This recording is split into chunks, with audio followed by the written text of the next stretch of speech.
estou molecular.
Está falando um pouquinho aí sobre o ser de Deus, a matéria aí do nosso curso, né, de teologia. E nós vamos estar aí abarcando um pouco desse assunto sobre teontologia, o ser de Deus. Claro que isso é um conceito teológico, né? É um conceito teológico, porque não tem como abarcar o que é Deus. Então, o que passa em nossa mente é minúsculo, é um pó diante da grandeza do Eterno Todo-Poderoso. Então, não tem como, né, esse tratado sobre Deus ser abrangente e, vamos dizer assim, algo que você vai chegar a um conhecimento ímpar. Não. Estudar sobre Deus, sobre a pessoa de Deus, não é coisa que se esgote. Nós vamos morrer, vai passar gerações e gerações e ninguém vai conseguir, na sua totalidade, aprender ou explicar sobre a pessoa do Eterno, sobre o ser do Eterno, Todo-Poderoso, Criador dos céus e da terra. Eu estou tentando fazer um compartilhamento aqui da tela, mas o Facebook não está deixando eu fazer o mesmo, tá? Mas nós vamos aqui nesse momento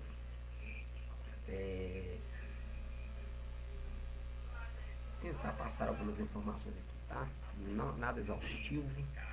Nós vamos assim, são 256 slides para estar expondo. Então, claro que a gente não vai expor isso tudo aqui, a gente vai fazer alguns vídeos e dar continuidade aí nesse processo de apresentação desse material, tá?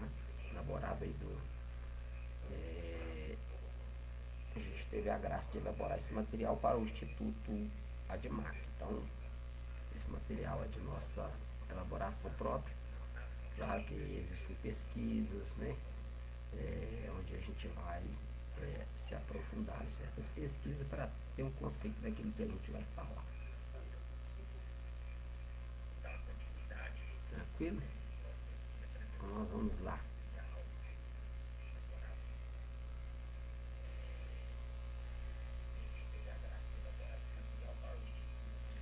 Então nós temos aí, ó, o conceito teontologia. É a junção das palavras theos, ontos e logos, né? Theos, Deus, ontos, ente, o ser, e logos, que é palavra ou tratado, estudo. Então, estudo do ser de Deus, ou tratado do ser de Deus, ou do ser divino, tá? Como você queira colocar, é um tratado. Então não vamos colocar na questão de estudo, mas um tratado. Nós vamos falar sobre.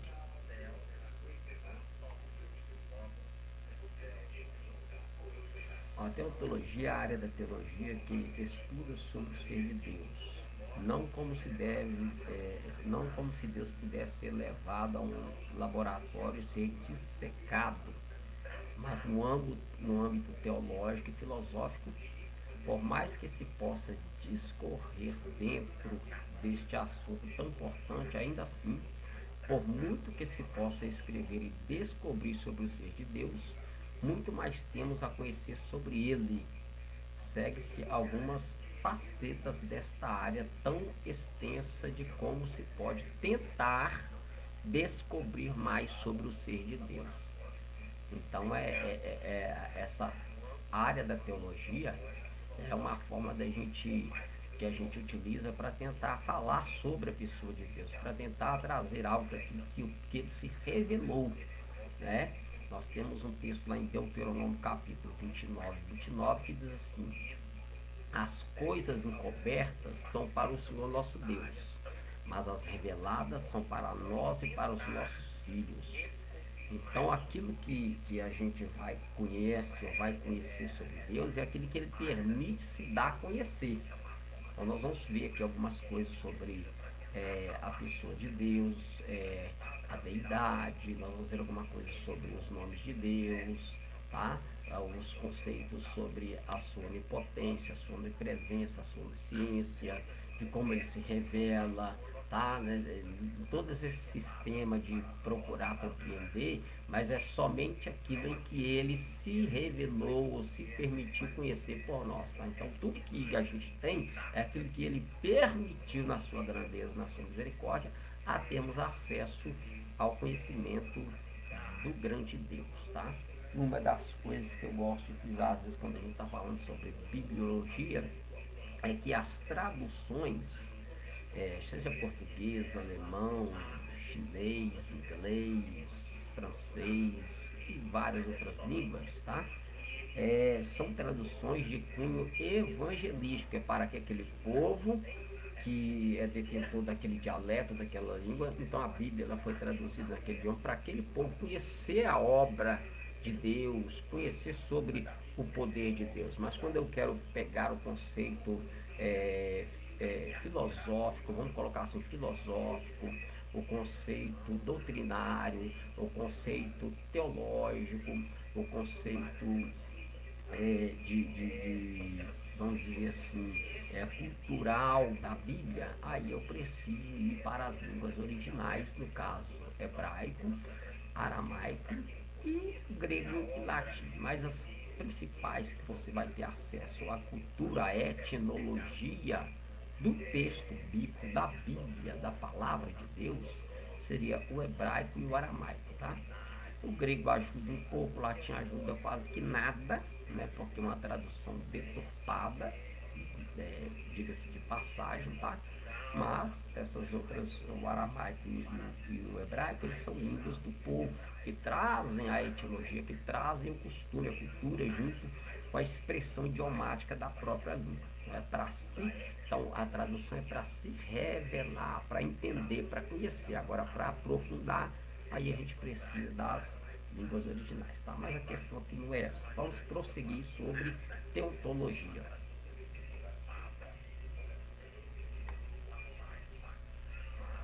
Ó, a incomunicabilidade de Deus é o que nós vamos abordar nesse assunto.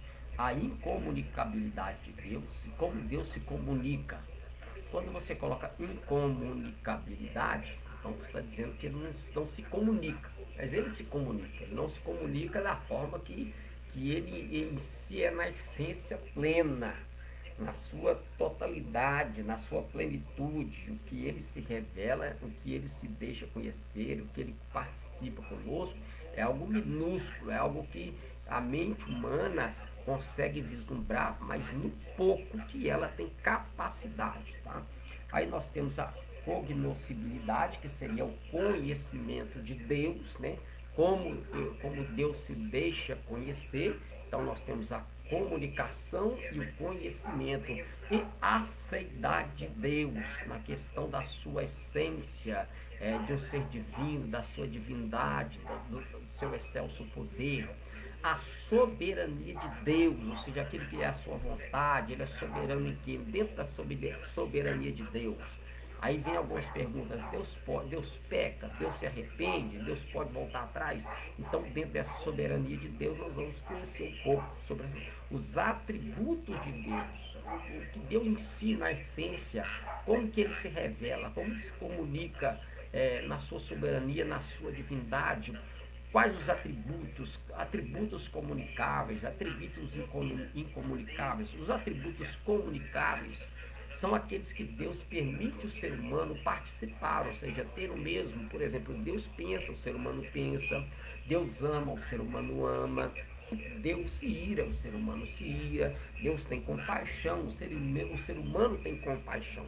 Então, isso são atributos comunicáveis que Deus permite o ser humano participar. Agora, os atributos incomunicáveis são aqueles atributos que somente Deus tem.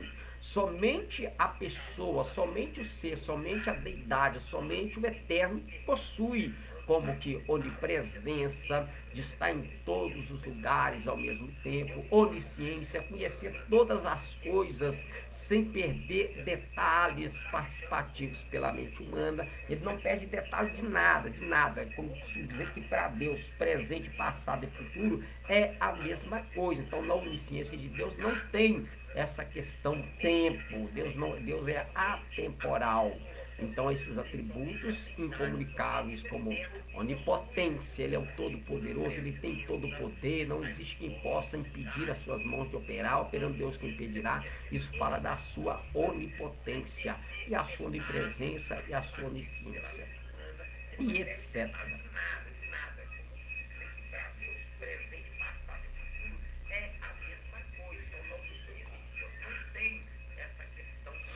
Então, cognoscibilidade de Deus.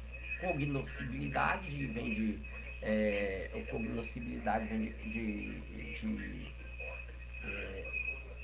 de nós, né? Cognosis, que é de conhecimento, né? Gnosticismo, conhecimento.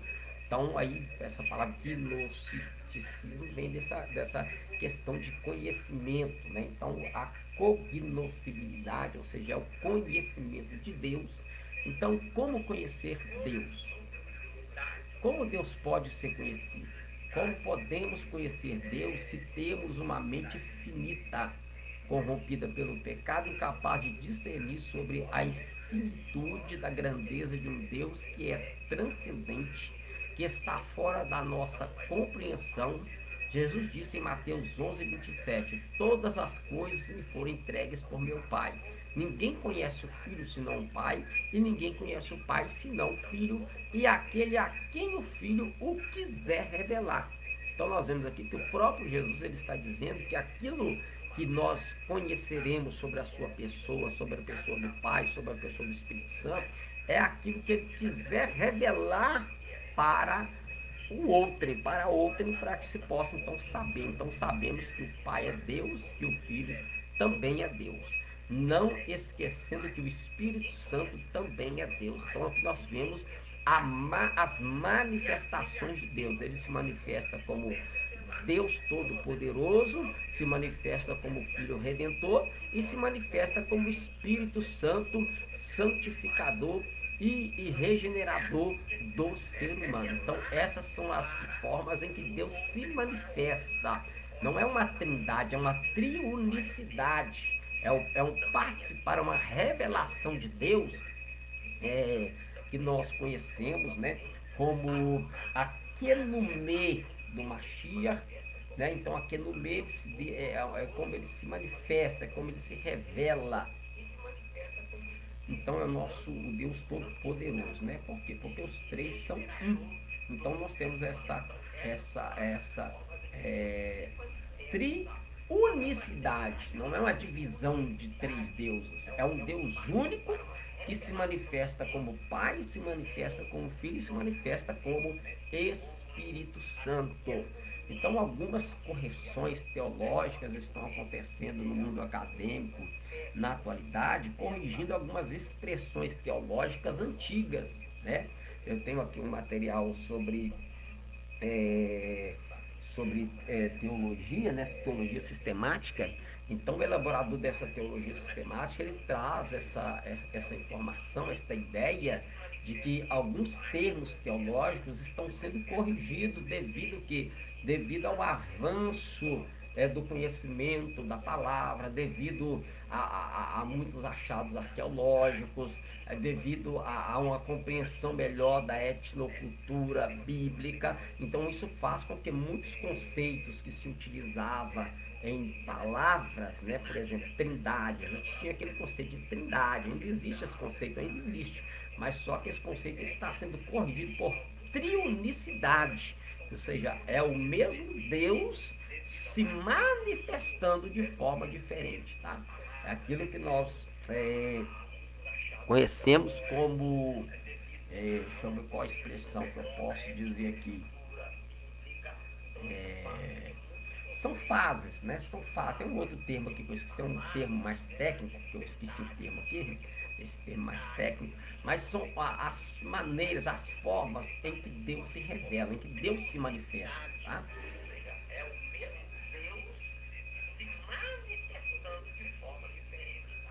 Vamos lá. Não são três deuses, sim um único Deus, que é o mistério da triunicidade ou trindade. Conceito este que a teologia usa para explicar as três pessoas distintas de Deus, que não prega um fragmentarismo, como se estivesse uma parte de Deus aqui e outra parte ali, e nem um panteísmo que diz que tudo é Deus e que Deus está em tudo, né? O panteísmo, pante vem de tudo, teísmo e divindade, né? Então, o panteísmo, tudo está na divindade, a divindade está em tudo e tudo está na divindade. Então, isso é um conceito de uma filosofia oriental, né? Ali daquelas partes, principalmente ali onde fica ali aquelas regiões da África, da Índia. Então eles têm esse tipo de pensamento panteísta. Então nós temos que tomar cuidado para às vezes confundirmos a questão que foi colocada por um pai da igreja como trindade, né? Tem que tomar cuidado demais, porque aí a gente acaba colocando como se tivesse três deuses. Nós não temos três deuses. O próprio Jesus falou que eu e o Pai somos um. Então a teologia ela vem corrigindo essa expressão para a triunicidade, ou seja, é a unidade de um Deus que se manifesta em três formas distintas e diferentes, né? Tudo é Deus, ele está em tudo, muito menos uma hierarquia entre as três pessoas da Trindade, que diz que o Pai é maior que o Filho maior que o Pai, que o Espírito Santo e vice-versa. Não. Os três são um em virtude e poder inseparáveis em sua essência. Então não se perde a essência é a mesma. Tá? Logo já temos a informação de que somente Deus conhece Deus e que o mesmo se deixa conhecer por revelação, mediante as Escrituras e seus atributos comunicáveis, que eu expliquei lá, né? Os que ele comunica com suas criaturas, e incomunicáveis, os atributos que só Deus tem, tais como onipotência, onipresença, onisciência, que ora acabamos de citar. Conhecemos a Deus por um método analítico descritivo, através da análise das Escrituras por aquilo que está escrito. Então, a forma descritiva em que Deus se revela, né? Então, essa forma descritiva é aquilo que está escrito. Então, o que está escrito vai revelar um pouco daquilo que a gente pode conhecer de Deus. Então, Deus pode ser conhecido. Pergunta. O conhecimento de Deus é parcial. Por que parcial? Porque a gente não vai conhecer a Deus na sua totalidade.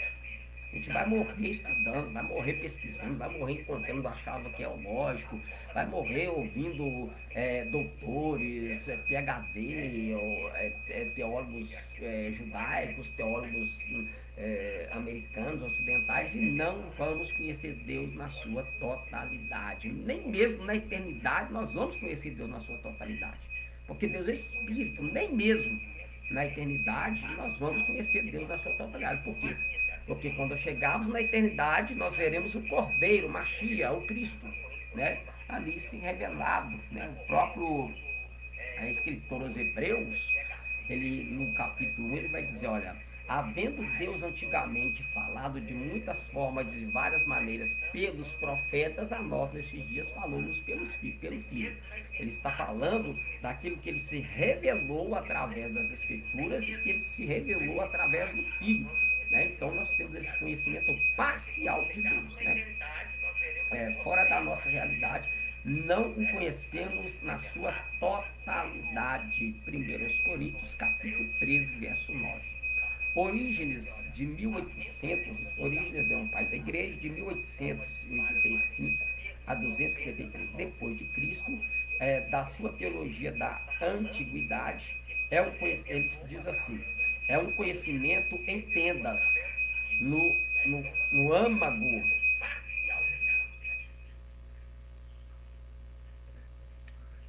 É um conhecimento em tendas.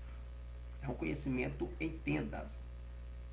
Deixa eu continuar aqui, porque eu tive que abaixar o volume aqui do celular aqui, né? Porque estava dando a microfonia aqui, porque eu estou usando o celular aqui para ver a questão aqui aqui da live, né? Para ver se está tudo tranquilo. Esqueci de abaixar o volume aqui, né?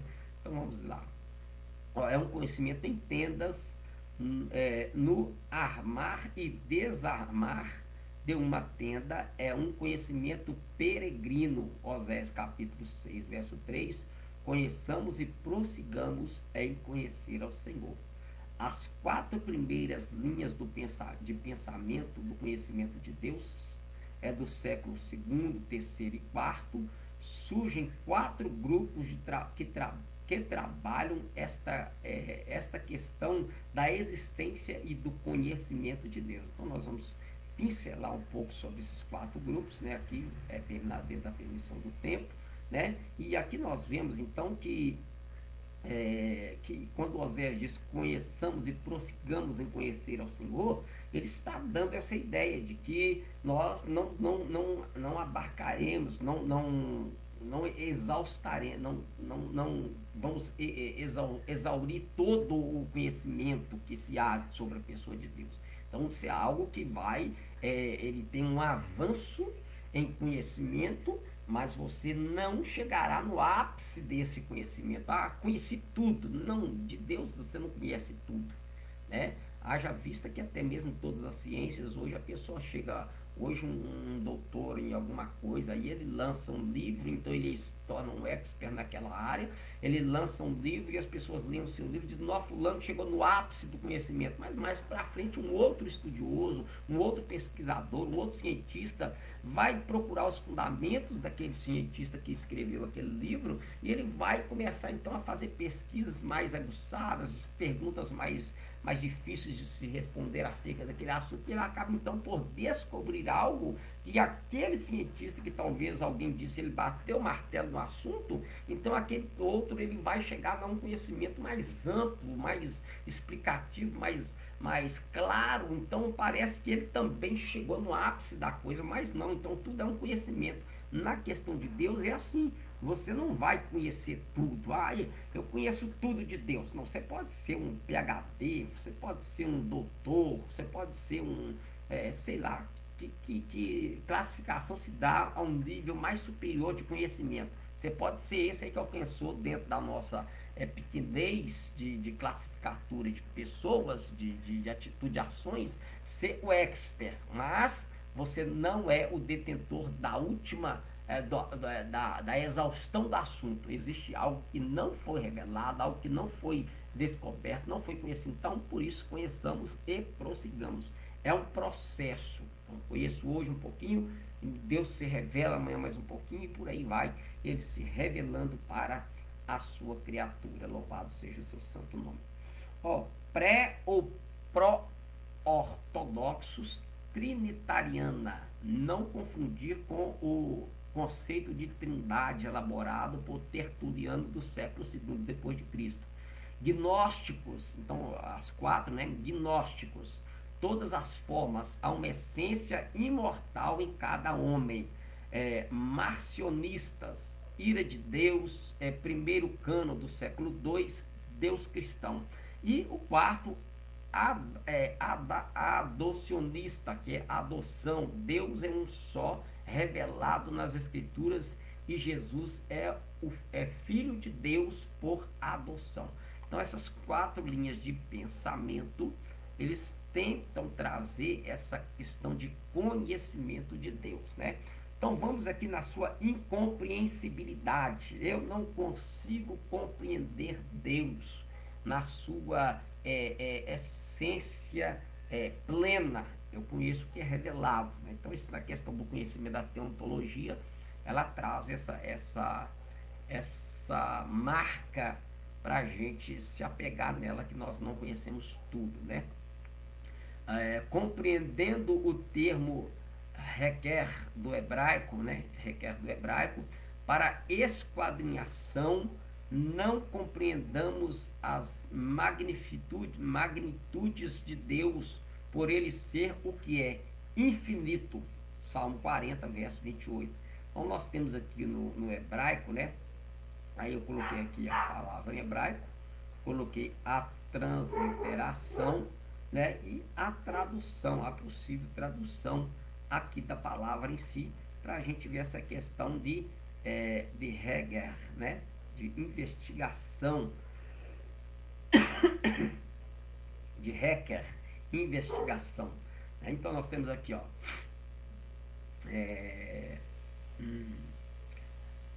Halo Yadaeta Luim Hadoidaeta Luim Shamaete Elohei Olam Yahvé, é o Yahweh, né? Bore Ketsut Haaretz Lo Yaf Velo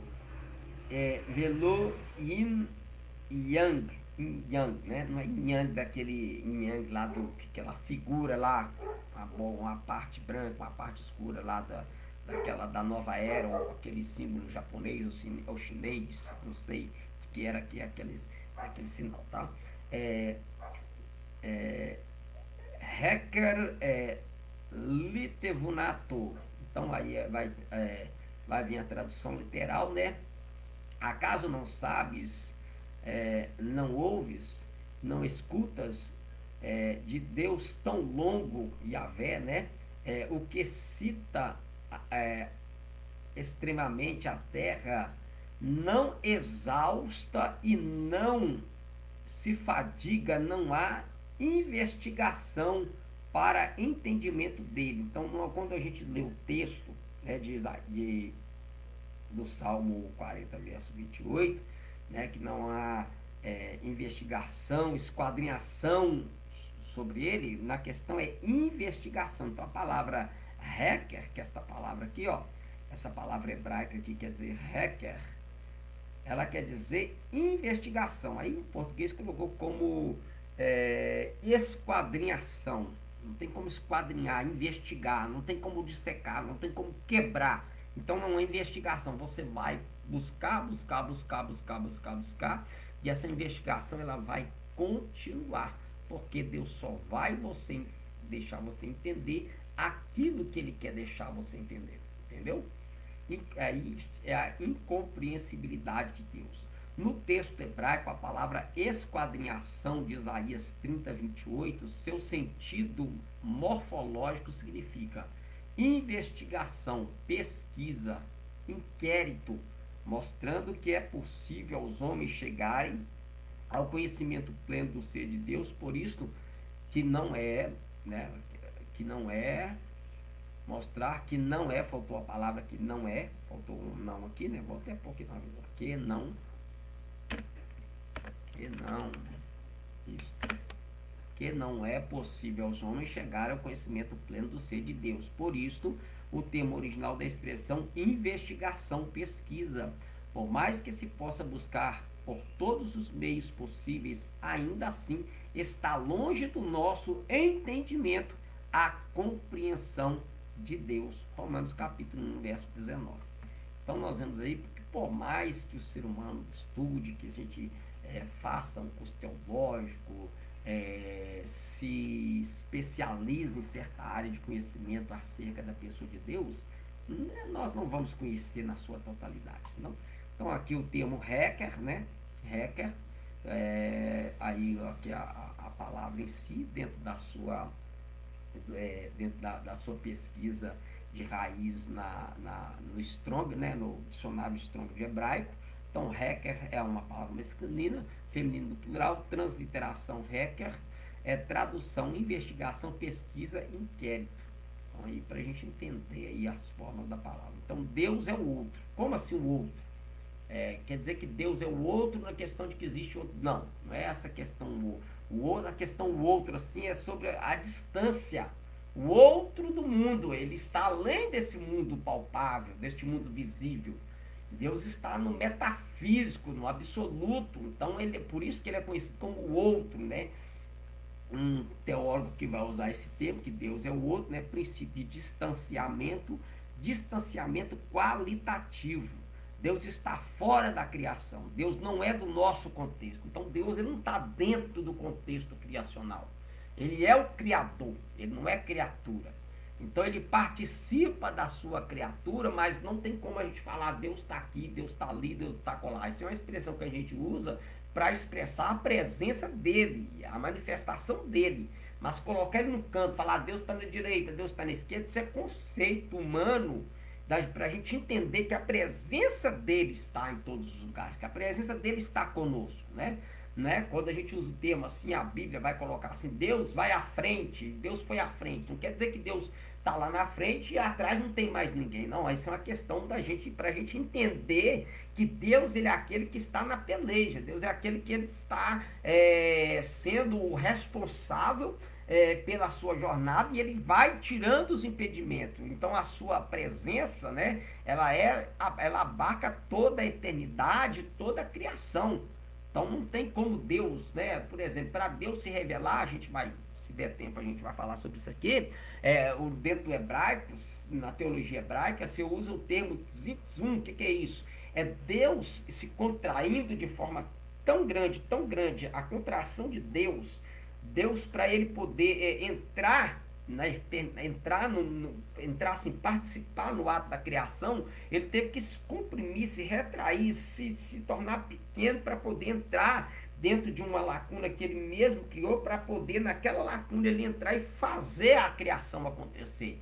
Então é algo que a gente às vezes não consegue entender. A gente lê lá, e disse Deus, haja luz e houve luz. Não é simplesmente ele chegou e falou, existe uma ação por trás desse disse Deus. Então esse tzimtzum é a forma em que Deus vai se contraindo, que é o que o apóstolo Paulo vai falar sobre a pessoa do Messias, do Mashiach, de Cristo, né, de Yeshua, que ele assumiu a forma humana, que nós conhecemos no grego como kenosis, e na teologia judaica é como o tzimtzum, né, esse contrair de Deus, para ele assumir uma forma que ele possa assim se revelar naquela expressão que ele permite a gente perceber, né? Porque Deus é espírito, né? Deus, quando a Bíblia ela vai usar termos como, por exemplo, é o dedo de Deus, né? Os magos do farol falam, contra esse não podemos falar, porque isso aí é o dedo de Deus. Aí a gente pensa numa forma humana, num dedo humano. Mas Deus não tem pé, Deus não tem braço, não tem boca, não tem olho. Mas a Bíblia fala que o olho de Deus está em todo lugar. Isso é uma expressão antropomórfica. Isso é um antropomorfismo. É a forma em que Deus se deixou revelar nas Escrituras para a gente entender que Ele está trabalhando. Não é que Ele está ali, o olho físico de Deus. Porque Deus é espírito, né? Você não toca em Deus. Você não tem como você chegar a tocar a Deus, pegar a Deus, colocar dentro de uma gaiola, colocar dentro de uma prisão. Não, está no pensamento humano, né? Está no pensamento da mente humana. Mas Deus, Ele é onipresente, Ele é um todo-poderoso. Então não tem como, vamos dizer assim, que Deus, Ele, vamos dizer assim para você, na pequenez da nossa mente, seria como se Deus fosse o ar que nós respiramos. Acabou o ar, morreu.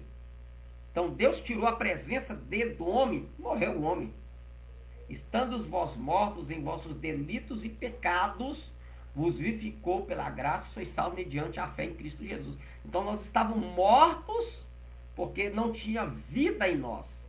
Mas quando o Ruach, o Espírito do Eterno veio sobre nós, esse Espírito, esse Ruach, que também quando você conhece dentro da própria expressão sopro de Deus, dentro de nós nos deu vida. Então quando você tira o ar, se cortar o oxigênio da terra, a terra morre na hora, né? Se colocar a terra dentro de uma redoma e cortar o oxigênio, morre tudo, a vida se acaba. Então assim é o homem sem Deus. Ele é um morto, vamos dizer assim, ele é um zumbi, né? Lembra lá daquela série do The Walking Dead? Ele é um The Walking Dead, andando por aí, um zumbi. É um morto-vivo andando por aí.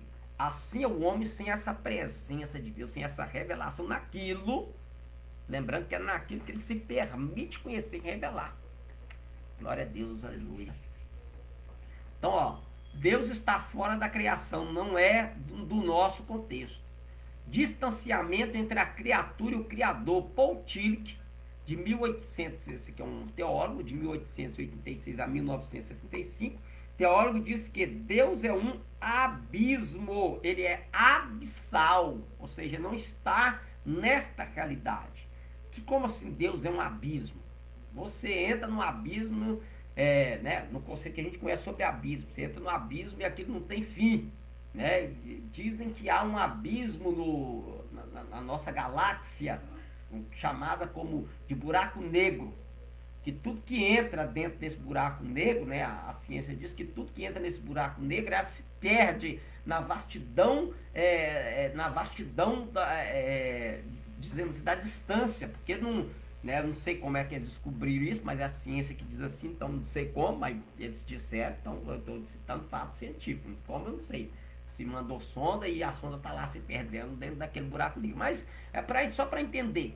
Então, quando ele usa, Paul Tillich usa essa expressão que Deus é um abismo, então quando você se aprofundar com esse Deus, você vai se perdendo, você não conhece nada, você fica, às vezes, mas eu não entendo. Por isso que às vezes Deus nos surpreende. Né? Deus, ele surpreende o homem não surpreende Deus, mas Deus, ele surpreende o homem. Eu não sabia. Por quê? Porque para Deus todas as coisas são possíveis. Bendito seja o seu santo nome.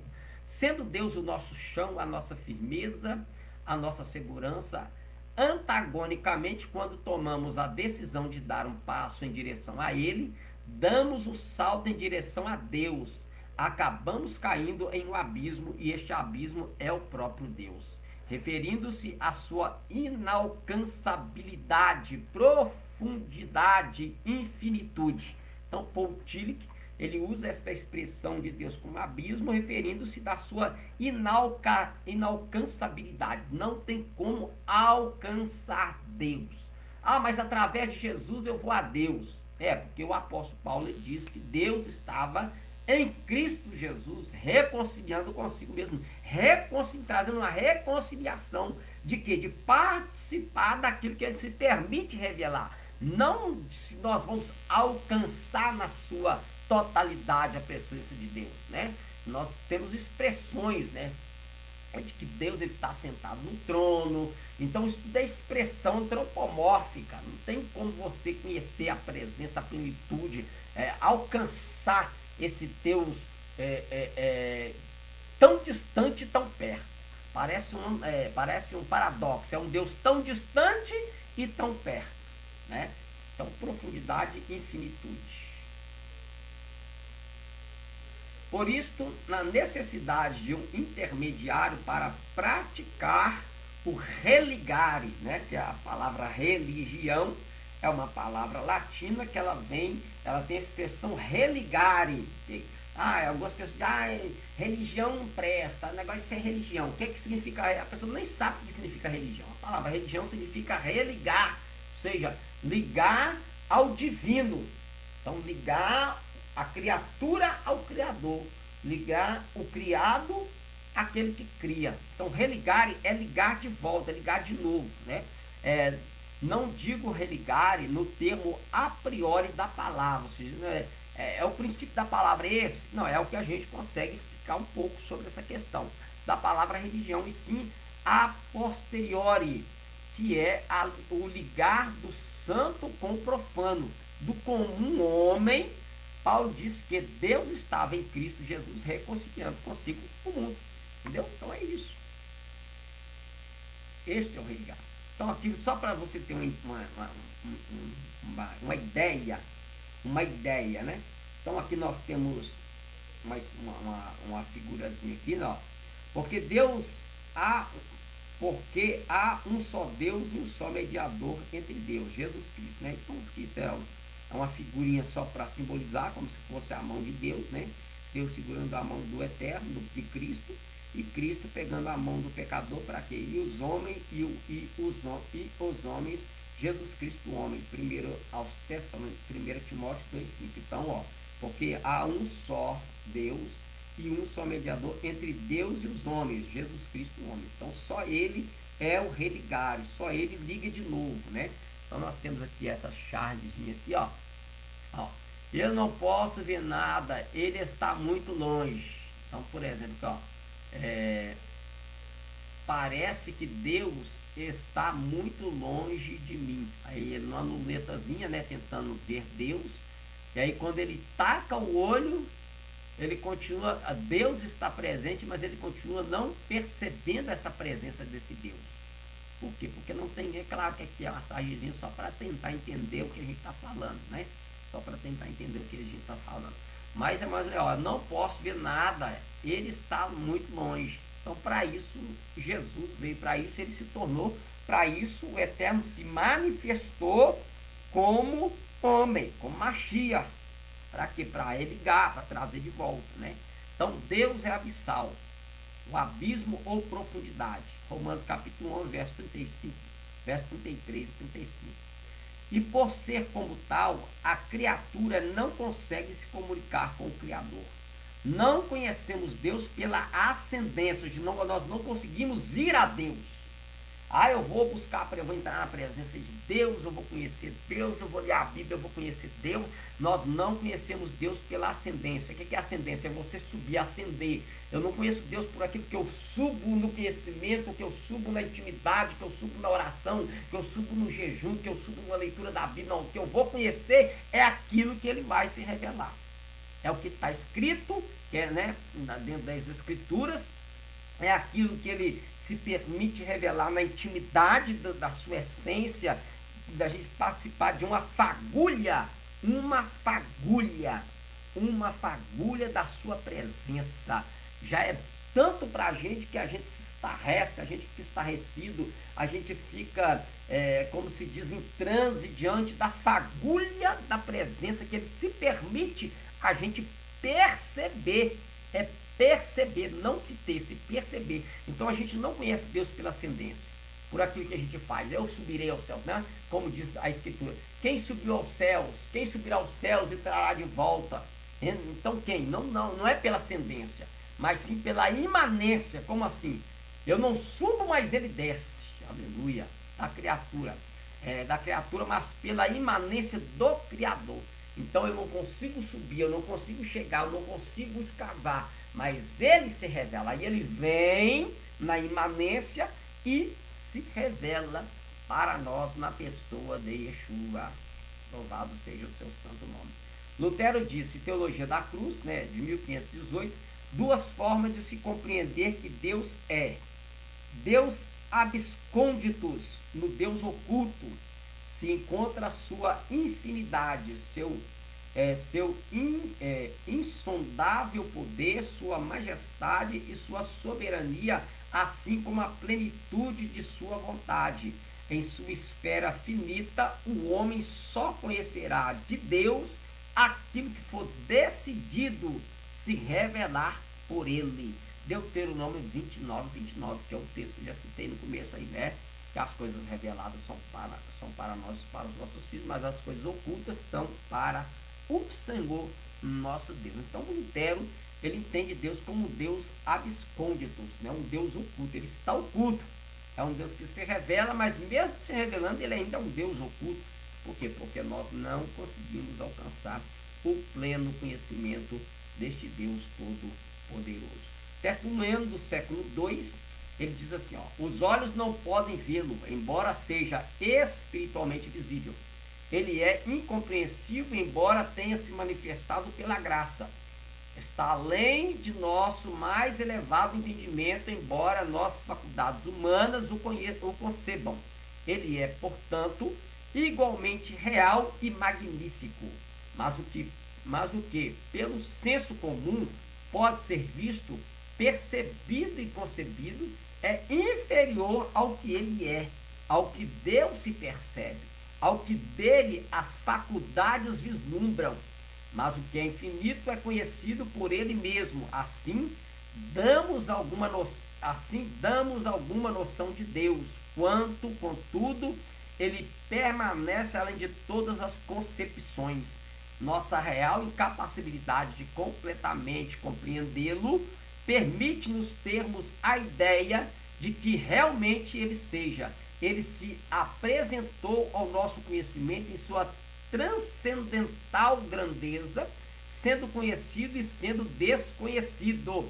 Apologética, capítulo 17, de Tertuliano do século II. Então ele dá essa ideia de que esse conhecimento de Deus, ele está além do alcance dos nossos olhos espirituais, além do alcance daquilo que é visível, ele está além da magnitude, da magnificência que ele se revela, ele ainda está além disso, ele está além das faculdades que nós podemos vislumbrar sobre a sua pessoa. Então, para Tertuliano, Deus ele não pode ser compreendido dentro do conhecimento daquilo que a gente consegue conceber, mas ele está além de tudo isso, ele está transcendente a tudo isso, né? Calvino, nas Institutas, diz assim: sua essência é incompreensível, por isso foge além de toda percepção ou percepção humana. Então não tem como compreender este Deus. Deus revelatus, o Deus que se revela. Karl Barth diz assim: o conhecimento de Deus não pode ser obtido através da natureza, nem através da história humana, tampouco através da experiência humana. O que ele chama de condescendência, a revelação especial de Deus, segundo Barth, finitum non post capere infinitum, que diz assim: finito não pode capturar o infinito, ou seja, não está ao nosso alcance pleno, é só o que ele se revela. Tudo que o homem pode fazer é descrevê-lo parcialmente, e isto baseado tão somente através da revelação especial que aprove a Deus que chegasse até nós através das escrituras sagradas e, consequentemente, daquilo que sobre ele é ali mencionado. Podemos conhecer Deus por seus nomes, que expressam seus atributos e suas atitudes divinas ou sua divindade. Louvado seja Deus, né?